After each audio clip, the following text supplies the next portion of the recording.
Do you ever wonder if you being a gentleman is secretly turning women off? Hey, what's up? It's me, Jessica J, former marriage and family therapist and Playboy radio show host turned dating coach for men. And I'm glad you asked because there's a lot of guys out there thinking that they're being like chivalrous and a gentleman and shit. And it's really specific behaviors with that mindset that's fucking up your chances with the women you want. So to make sure you never miss out on another opportunity to hear how your misguided good guy ways are costing you the women you're attracted to, or another one of my videos, don't forget to hit that subscribe button with that notification bell. Okay, so there's 5 of these. You know I don't normally do lists longer than 3 fucking things. So let's get right to it. The first habit that you probably have that you think makes you such a good guy is over-validating us. So maybe she comes out in a cute dress and you're like, you're so beautiful. Wow. Which is fine. But then you tell me 800 more times that I'm so beautiful. It's like, okay, chill, I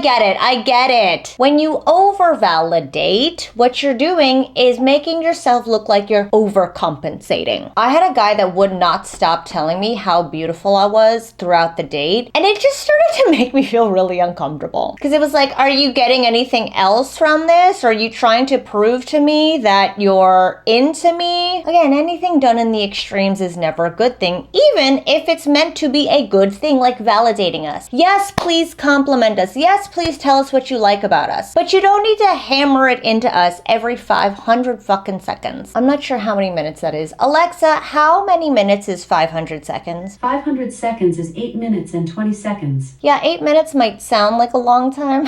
But don't do it every 8 minutes, okay? Just let us have it one time and let it sit. Just like the last video. Let the silence do the soaking of the seed for you. Meaning plant that seed in our heads and let us water it with our own emotions. Don't keep fucking hammering shit home about how great we are and how you think we're so fucking great. Like, chill. Chill! Which then brings me to habit number 2, which is always agreeing with what we have to say. You know what? I was thinking about, God, I hope he doesn't watch my YouTube videos. I was thinking about my one relationship that was probably the most at ease, the simplest. There was also no chemistry, no passion whatsoever. And I realized it's because he just always agreed with everything I fucking had to say. Always, no matter what, he agrees that he did something wrong. He should apologize. He should change. He agrees he was in the wrong for thinking that and saying that. Like, bro, stand up to me. If you don't like this fucking movie, tell me you don't like the fucking movie. I remember, oh my God, the first time my boyfriend came over, we watched Black Mirror, my favorite show of all time. And he was like so down to watch it. He's like, oh yeah, I'll watch Black Mirror, yeah. And like, then I come to learn that this dude fucking hates scary movies or like uncomfortable shit. And he told me that he hated Black Mirror, but I made him watch like 3 episodes. For those of you who don't know, Black Mirror is probably the most uncomfortable shit you'll ever watch in your entire fucking life. Why is this important? Because I don't want to put this man through that. I love it fine, but we don't have to love it together. And if you disagree with me, I want to know, because if I wanted to date myself, I would just date my fucking self. But with you in the picture, we want you to be you, and you might disagree with us sometimes. And that's okay. As much as I love ChatGPT, I would never actually date ChatGPT. So don't be the AI bot that is super overcompensating, validating, and also agreeing with fucking everything I say. The one thing AI cannot replicate is human spontaneity. And you disagreeing with us, that makes us feel that tension that we need in order to feel alive and feel attracted to you. Okay, habit number 3, I talk about this all the time. Don't be ashamed of your D, meaning don't like try to pretend that you don't want us. Again, so many guys are too scared to be like, oh God, I don't, like, well then she's gonna think I'm into her. Like, what, are we in the 5th fucking grade?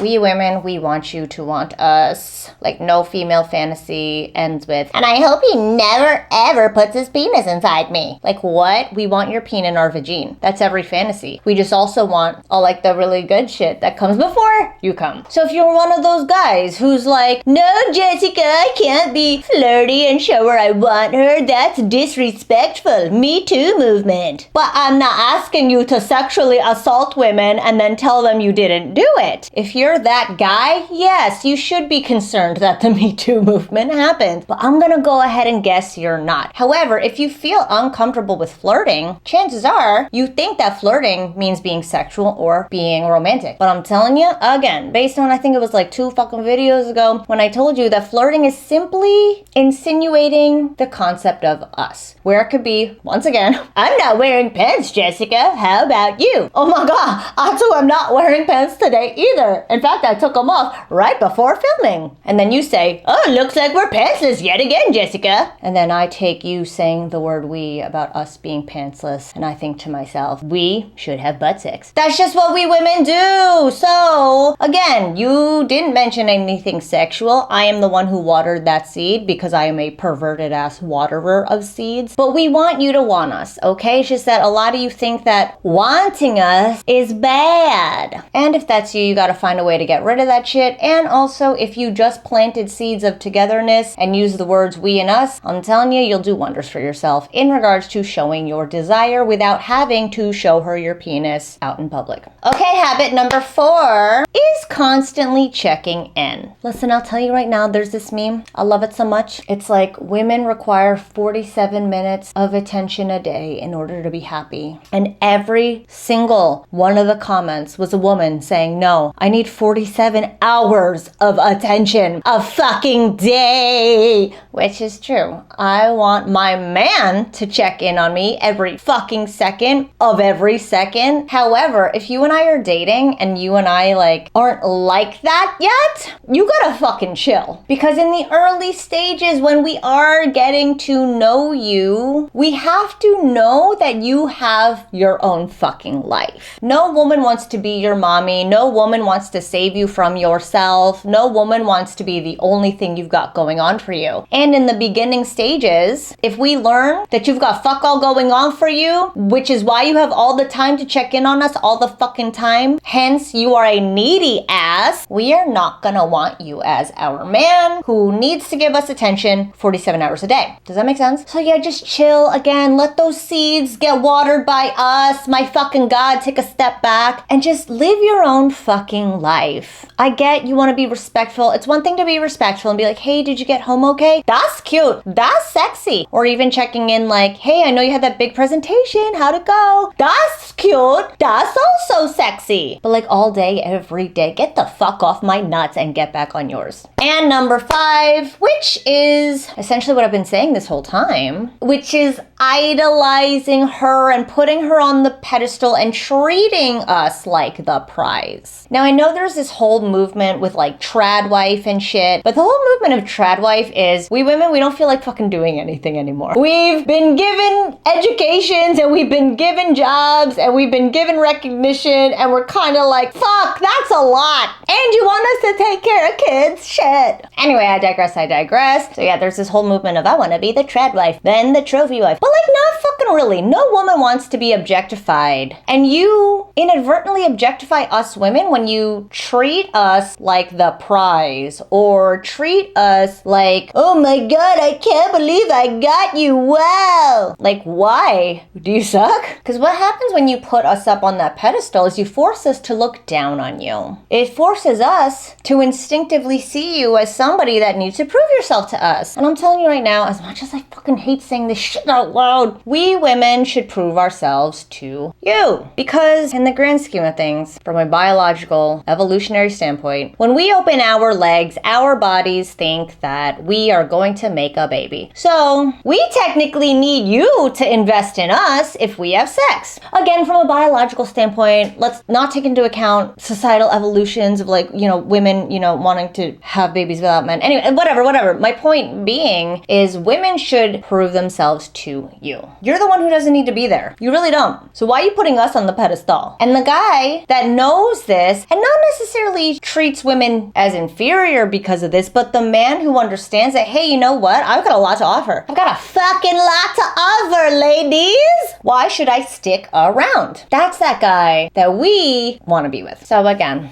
I know you think you're being a gentleman and chivalrous and shit, but what's happening is you're a little misguided on what those actions should be and how they should be performed. Which is why I've decided to release recordings of me coaching my private private clients as they interact with women using my Speak to Spark Arousal system, which is essentially like my entire coaching program. However, I have these recordings that are available to Speak to Spark Arousal customers only, but because I don't know if you've noticed, I'm doing a huge revamp to all the products and programs that I have available. So right now, I'm making my private client recordings available to you. If you check them out at jessicajdating.com/recordings, you'll get to see in real time guys making these exact mistakes and me guiding them out of doing them to better attract women in the moment through their interactions. So from now until Monday, the recordings are available, and then from then I'm putting them into another program that are available for private clients only. So get them while you still can. Again, jessicajdating.com/recordings. These are real coaching sessions, and this is where I really teach my stuff live and in action with clients talking to actual girls. One of my favorite quotes is, a smart man learns from his mistakes and a wise man learns from the mistakes of others. So instead of you going out there and fucking up with women you want, watch my clients fuck up with women you don't want, so that you can internalize, oh, okay, I saw what happened on that girl's face when that guy said that. I'm actually guilty of saying things like that. Now I know better. Let me try